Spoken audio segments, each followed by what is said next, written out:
Anyway, moving into the club games, which would be top of the bill on the club Sunday game. The first one that I think that they would start with, and this is where we're going to start. We're going to start with Kilmacud Crokes surging into the history books by beating Naas in the Leinster Senior Football Championship final by 114 to 10 points. But in reality, this scoreline was fairly flattering. The game was so close throughout. Naas were only 2 points behind as the game ticked into stoppage time, with scores from Shane Walsh, Rory O'Carroll, and then, of course, that late Shane Walsh goal where he ran the entire length of the pitch and kicked it into an empty net.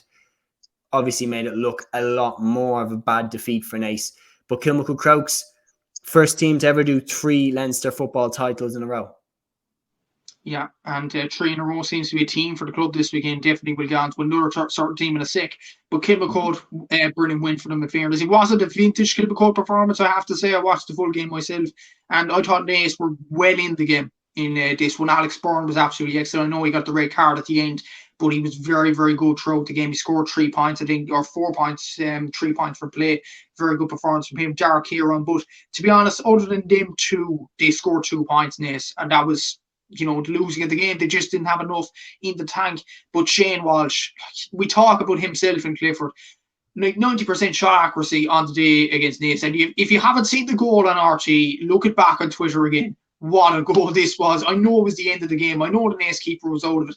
But don't we just love to see that with the negativity of Gaelic football over the past few weeks, just to, kick the ball beyond the defender and, flick it up and then, plays into the net like that. It's just brilliant to watch. It really is. I know a lot of people don't like Kilmacud Crokes and there's a lot of debate even on off the ball that I was hearing about them buying players. They're apparently the Manchester City of GA now. That's Ewan McKenna's comments and all that. I know he's commenting a lot on Twitter over the weekend, but they're a brilliant club. They've won 3 in a row for a reason. They're a very good club. Paul Mannion didn't have his best day, but still they had players to step up. Shane Howard stepped up in this case. Shane Walsh scored 2 points. Craig Diaz back in the middle of the field was crucial for them. If he's going to be there for the All-Ireland semi-final, that's going to be vital for them. And Kilmacud, it was a hard slog of a game, but they got through it in the end. Fair play to Naas for really putting up a challenge. But I will say, if Kilmacud perform like that in the All-Ireland semi-final against Glen or Scotstown, they could be in trouble. Yeah, no, I think their performance needs to dramatically improve going into that All-Ireland semi-final, because Naas held them for long, long periods. And look, Naas are a quality side, 3 Kildare titles in a row, but I don't think they're quite on the level of a Glen or a Scottstown. So Kilmacud do need to up their level. Look, the Shane Walsh goal was beautiful. He made something that is not easy look easy. The way he just skipped past the Naas lads, chipped it up in full motion, and then just kicked it so accurately into the empty net from quite a distance out. Like, he's just an absolutely beautiful footballer.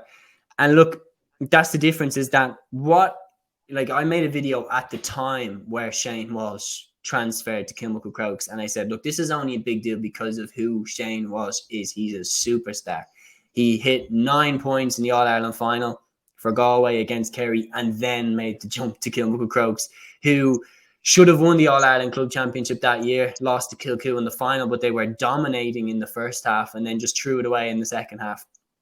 Walsh comes in, and then all of a sudden off the back of his 9 points in the All-Ireland final. And I do think, if you look back through the history books at Dublin, this has been going on in Dublin for years.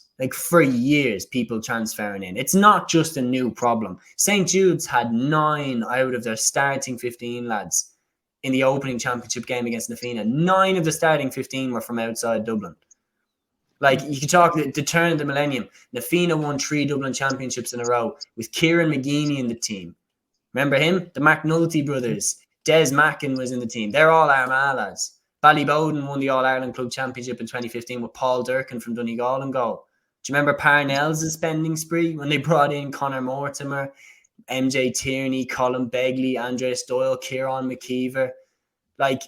This has been going on for years. And Vincent's as well. Vincent's won the championships with Enda Varley from Mayo, Brendan Egan from Sligo.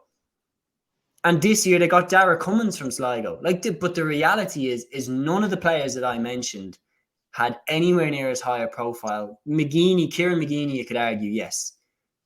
but I think even he didn't have as much of a high profile as Shane Walsh.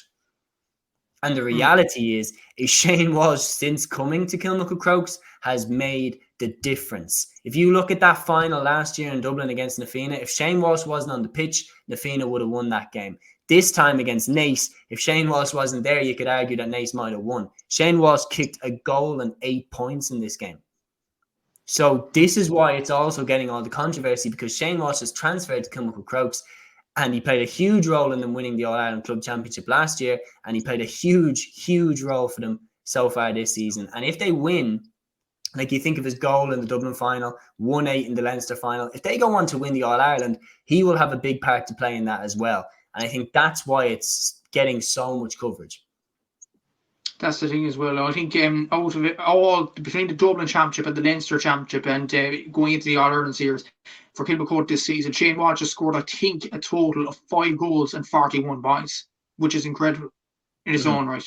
It's really good. And even the goal he scored against Aero from Carlo, remember that in the quarter-final? Excellent goal as well, where he just headed the ball like it was just simple, you know. And even the goal against... He's playing better for Crokes than Galway. Possibly, but the thing is, for Galway, I thought this year for Galway, I thought he was tired. He just looked a tired player. And like, once he get the fitness back, like, I think Power Joyce would have learned from that. Don't play him in the league whatsoever. League final, whatever. Start him in the Connacht Championship against London. That's an ideal game to start him now next year. Once Kilmacud are finished their All-Ireland foray. Start him in the game against London and then go on from there. I think that's the way you go with Shane Walsh for this. But thinking about it for Galway next year, if Galway play their cards right, Shane Walsh, Kilmacud, Damien Comer, like, you have good players in midfield as well. Paul Conroy, if he sticks around, John Maher. Like, there's some very good players in Galway.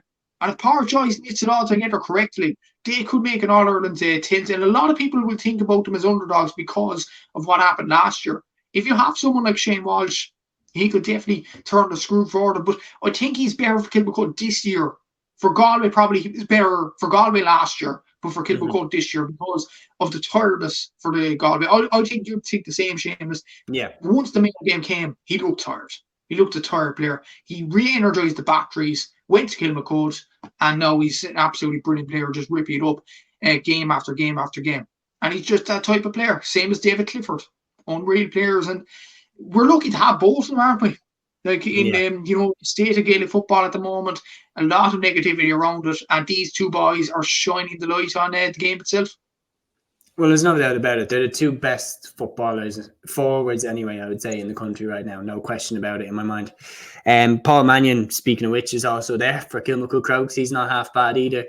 Like, going into that game, Crokes got the win. They now have 7 Leinster titles, equal now with St. Vincent's and with Portlaoise. So those are the 3 that have the most. And look, if nothing changes, I wouldn't be surprised if Crokes break that record next season. Obviously, we'll play that by ear as it goes on.